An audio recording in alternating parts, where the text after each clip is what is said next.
আসসালামু আলাইকুম, আপনারা সবাই কেমন আছেন? আশা করি ভালো আছেন। আজকে একটা দারুণ স্বাদের পাঙাশ মাছ রেসিপি শেয়ার করব।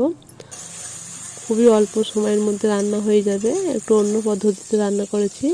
পুরো ভিডিওটা স্কিপ না করে দেখবেন, আশা করি ভালো লাগবে। যদি ভালো লেগে থাকে অবশ্যই লাইক দিয়ে পুরো ভিডিওটা দেখবেন। চ্যানেল নতুন হলে চ্যানেলকে সাবস্ক্রাইব করে পাশে থাকবেন। এখানে প্রথমে আমি মাছগুলোকে ভেজে নেব। যেহেতু পাঙাশ মাছের তেল চর্বি থাকে, চর্বি দিয়ে তেল বেরোয়, ওই জন্য চর্বিটাকে আগে দিয়ে তেলটাকে বের করে নিয়েছি। অল্প তেলে পাঙাশ মাছ ভাজা হয়ে যায়। দেখুন এক পিঠ হয়ে গেছে, আমি একবার দিয়ে দিয়েছি, আবার পুরো দিয়ে এটা তুলে নেবো। এইভাবে লাল লাল করে ভেজে নিতে হবে। পাঙাশ মাছগুলো আমার ভাজা সব হয়ে গেছে।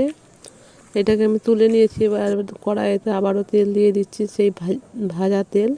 দেখুন চর্বি তেল বসে গেছে, অর্ধেক দিয়ে দিলাম। দিয়ে এই তেলেই রান্না করব। তেলটা ভালোভাবে গরম করে নেব। এখানে আধখানা টমেটো কেটে নিয়েছি, বেগুন অর্ধেক, পেঁয়াজ কম করে আছে।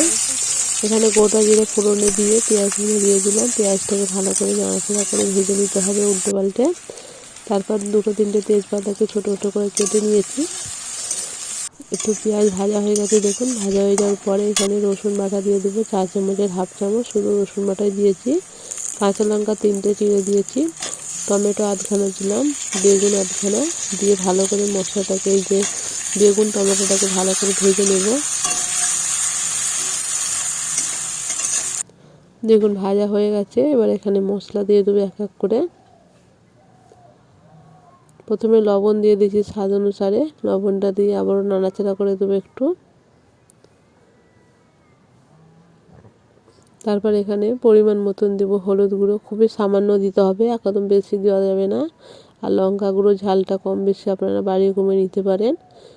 এবার এটা কষাতে থাকবো অল্প অল্প পানি দিয়ে। এই পানিটা দিয়ে আমি ঢাকনা দিয়ে রেখে দেবো। তারপর দেখুন কষিয়ে নেব এইভাবে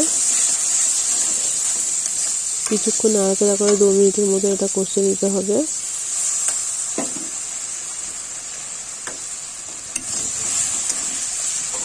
তারপর এখানে দিয়ে দেবো ধনিয়া গুঁড়ো আর জিরা গুঁড়ো দিয়ে দিচ্ছি, দিয়ে আবার একটু নাড়াচাড়া করে নেব।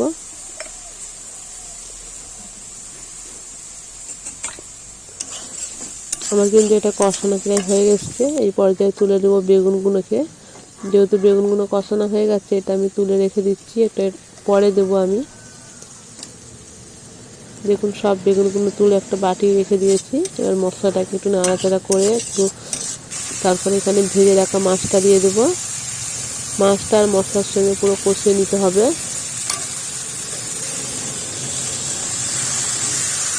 বেশি এমনভাবে কষাতে হবে যাতে মাছটা ভেঙে না যায়। একটু নাড়াচাড়া করে জাস্ট মশলাগুলো যদি মাছের সঙ্গে মিশে যাবে সেরকমভাবে কষাতে হবে আলতো হাতে। কষানো হয়ে গেছে। এই পর্যায়ে আমি দিয়ে দেবো গরম পানি। এখানে অবশ্যই গরম পানি দিতে হবে। এখন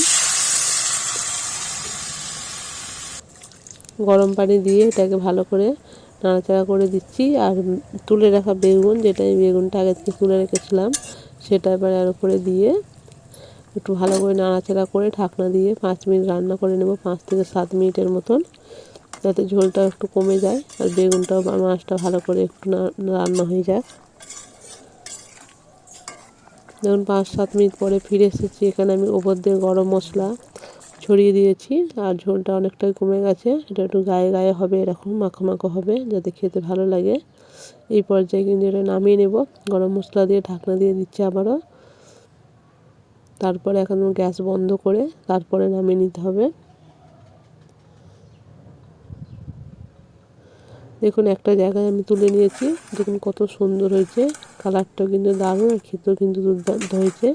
একবার এইভাবে পাঙাশ মাছ বেগুন দিয়ে রান্না করে দেখবেন, এ দিয়েই ভাত খাওয়া হয়ে যাবে, আর কিছুই লাগবে না। এখানে ভিডিওটা আমি শেষ করছি। সবাই ভালো থাকবেন, সুস্থ থাকবেন।